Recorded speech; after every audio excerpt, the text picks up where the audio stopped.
Imagine praying for something, working for something, sweating, crying for something, hating yourself every second of the process, getting there and still feeling the same way. But you got it. That's the dumbest thing that we can do, and I just don't want people to do it. It doesn't make any sense. It doesn't make any sense. There's no accomplishment or fulfillment or real soulful value in it. What I mean when I say you're not actually disciplined if you hate yourself, I got a few mental updates on discipline. I thought, let's put it in a video. And then I thought, yo, what's a controversial thing that everyone will relate to and want to hear more? Bro, we all hate ourselves. That's the ruler of discipline. I talked about this in my video. Ego is the ruler of discipline. Watch it. We don't start doing anything unless we hate ourselves. I also watched this podcast with Leila Hormozi. I'm going to link it in the description. She was telling her story how she transformed her life from being super unhealthy, coming from a single mother household, of her mother being a drug addict, and then Layla taking drugs and getting arrested constantly from like 16 to 18. Then how she got her shit together and basically became a co-founder of a business that then sold for $50 million. And how she grew from there.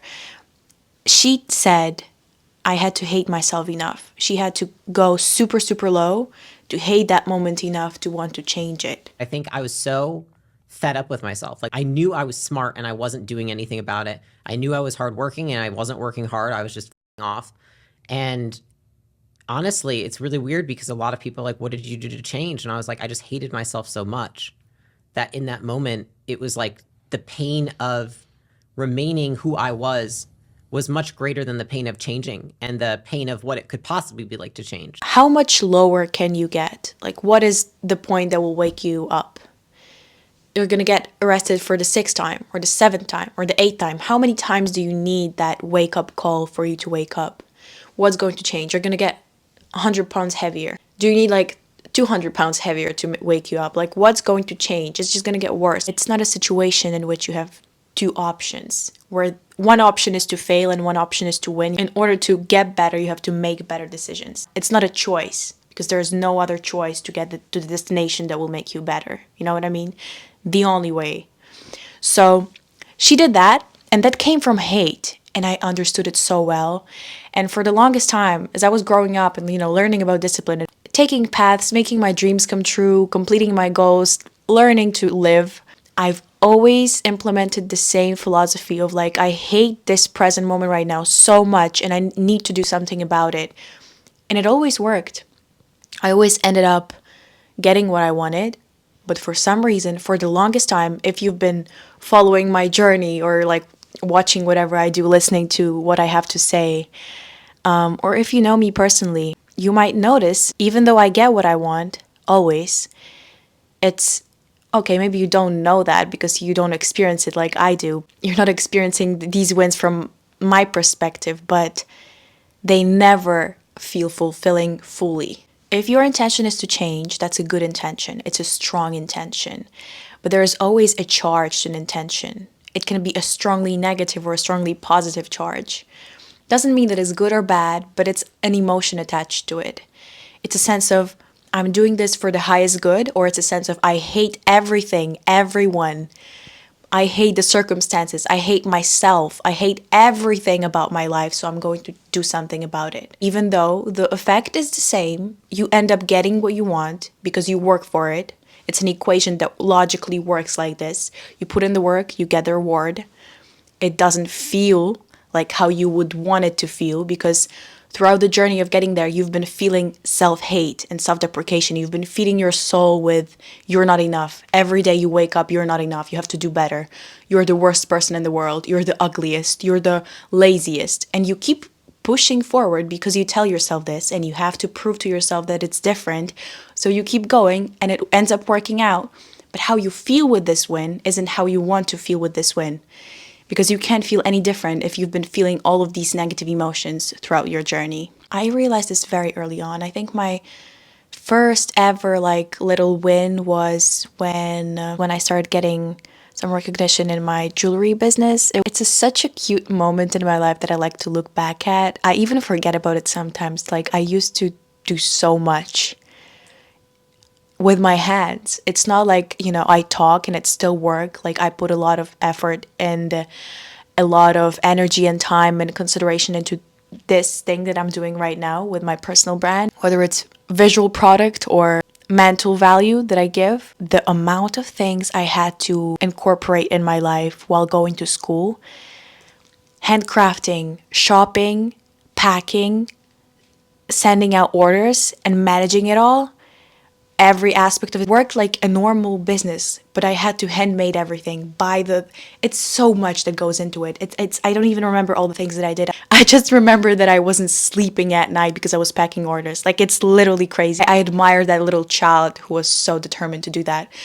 And that was my first win. That was like my first, I don't want to call it a win because it's not even a strongly charged word.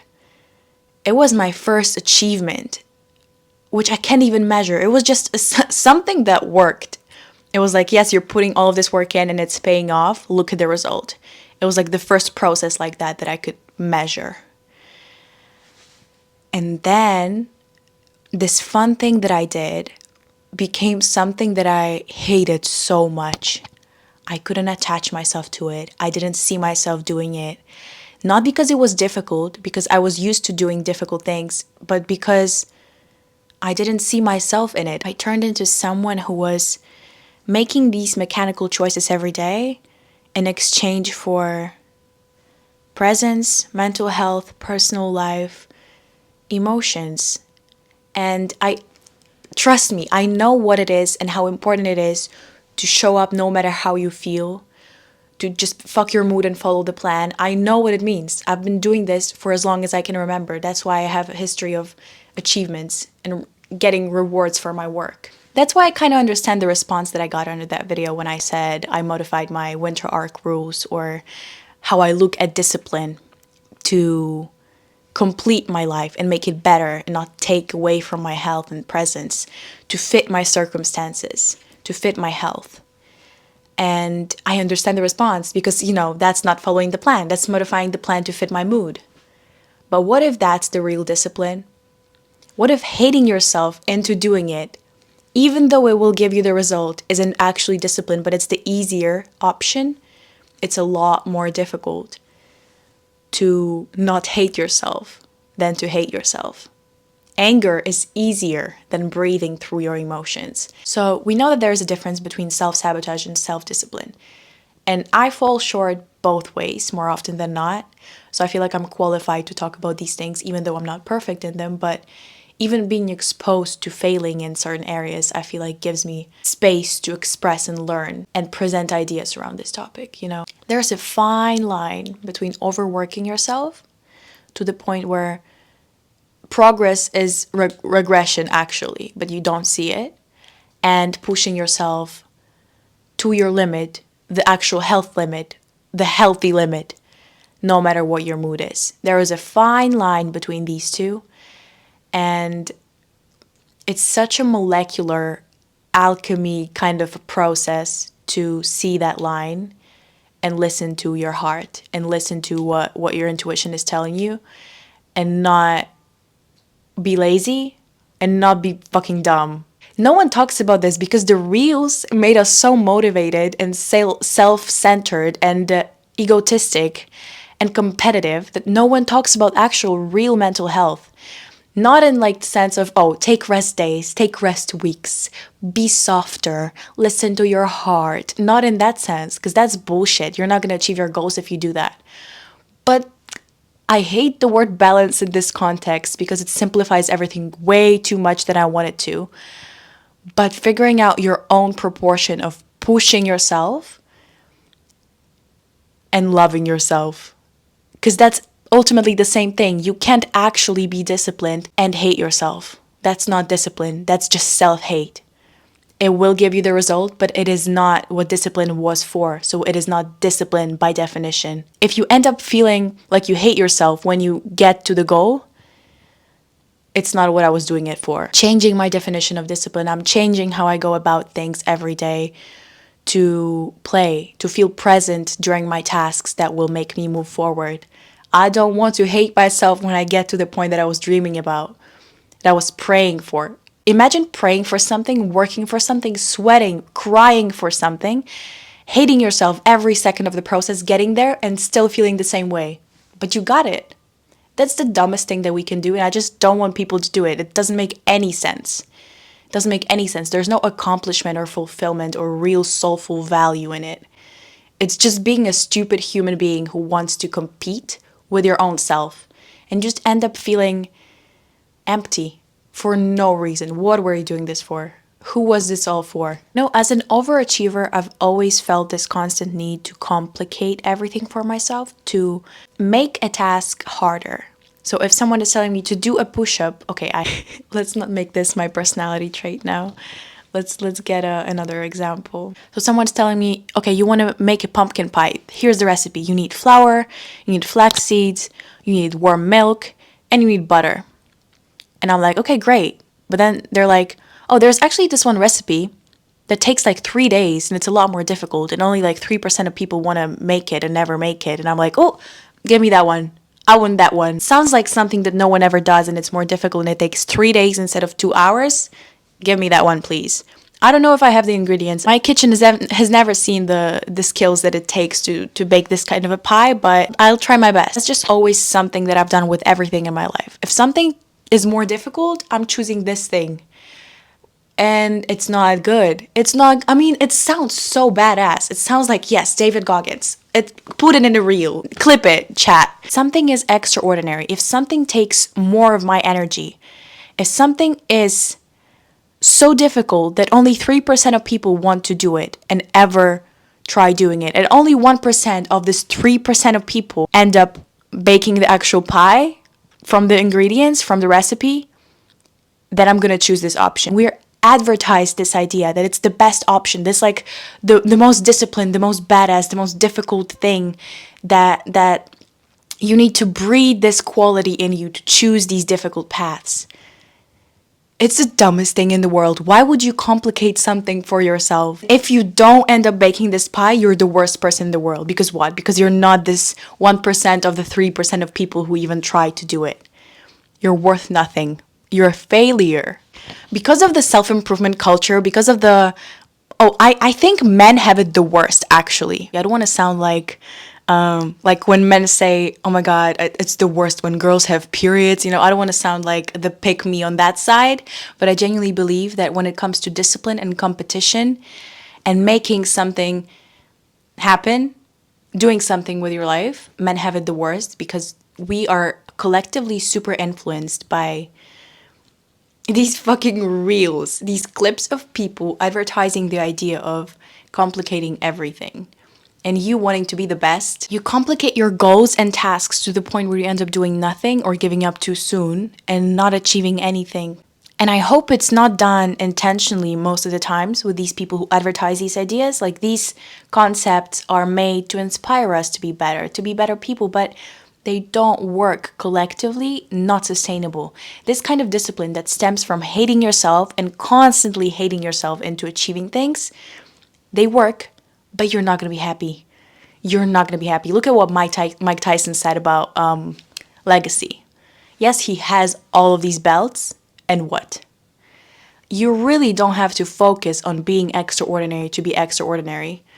Just releasing this idea that you need to be the best will actually make you better than all of these people who are competing to be the best. You're going to be the best in your league.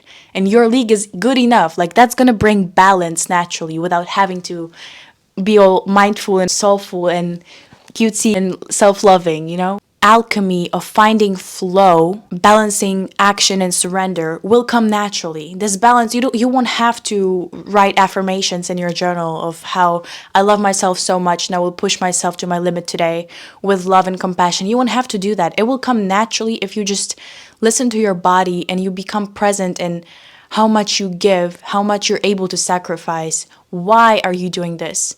What is this emotion that you feel inside of you? What is the vision of your life that you're building with these decisions? Not looking at yourself in the mirror and hating every molecule of your body so much that you end up living the next day with this anger and with this drive to move forward, which is advertised as something positive because it will give you the reward. Yes, it will. But the reward isn't always the goal. It's never the goal. You know what I mean? Like, the reward, yes, you'll get it, but it was never the goal. I don't know why I'm getting so passionate about this. I need to chill. And I don't want this to be one of those weak videos of Don't be so hard on yourself. Relax. You deserve a chill day. Because whenever I tell my best friend, like, girl, you are exhausted, chill, I feel like I'm low-key a bad person. I feel like I low-key need to inspire her to be better. But at the same time, on the days where I really need a rest day, but I can't allow myself to have a rest day. Like, these days also exist. Like, you have to push through without a rest day. I just want someone to hug me. Not tell me to rest, not tell me to chill, not tell me to not focus on work, because I need to focus on work. This is what I have to do, but let me complain for a second, hug me, and that will charge me up for the day. Like, I don't need your words. That kind of discipline is also important, to just give your emotions that recognition of, like, this sucks. I hate this, but I'm gonna keep going, not because I hate myself, but because I love myself enough that I need to make this happen. Self-talk is the answer, and that's something that will just improve with time. You know, when people say they watch like this dancing competition or something, and they're like, I would do anything to be this good at dancing. No, you wouldn't. If you would do anything to be this good at dancing, you would be the best at dancing, but you just don't want it. You're saying it because you like how it looks, how it would feel, your potential being there. But you don't actually see yourself doing it. You don't mean it. You wouldn't do everything. You've never done anything like that. You are not doing it right now. What are you doing with your day every day to become good at dancing? Nothing. So it doesn't really mean that much to you. You're just saying this because you like dancing, because you like how it looks. The idea doesn't fit you enough. It's not as important to you, and that's okay. It doesn't make you a bad person. It doesn't make you not valuable. It's just something that you made yourself believe a little bit that you would like to do, that kind of, but it's not strong enough. It doesn't mean that you're bad. It's just not an actual, real, intentionally charged sentence that you just said. I would do anything to have this type of a family. No, you wouldn't. Because if you wanted that type of family, you would make different choices, Or like, I would do anything to know 5 languages. It's such a dumb sentence. It's such a not intentional sentence. Like, if you would do it, then do it. You know what I mean? Truly still believe that the real peace comes when you make ambition and presence compatible. When you find that equation that works in your day-to-day, that makes your goals and mental health work together, not against each other. And it makes the whole process fun. That's what actually makes the whole process worthwhile and enjoyable and difficult, very difficult, to an extent that doesn't break your heart. That's not the point of it all. You'll get the reward, you'll end up with a broken heart. What was it all for? So what discipline actually is the pursuit of this equation that makes ambition and presence compatible. So the process of getting to your destination is worthwhile. It's relentlessly pursuing your ambition, no matter how long it takes to get there, no matter how difficult it is to get there, and still doing it every single day until you get there. Wow, that was a very complicated definition. I'm grateful for that history of figuring it out, of seeing how badly I misinterpreted discipline, how badly I misinterpreted self-love, because it gave me history to look back at.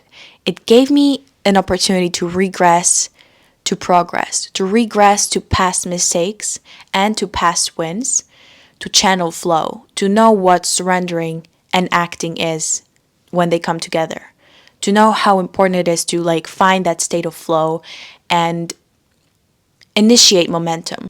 Do everything to dim your ego in the process of getting to things, because this self-hatred feeling is the fuel that will help you start doing something, but don't let it become a driving force of the whole process of becoming better and chasing your dreams, because that's gonna leave you burnt out every single step of the way. That's not gonna give you the desired result.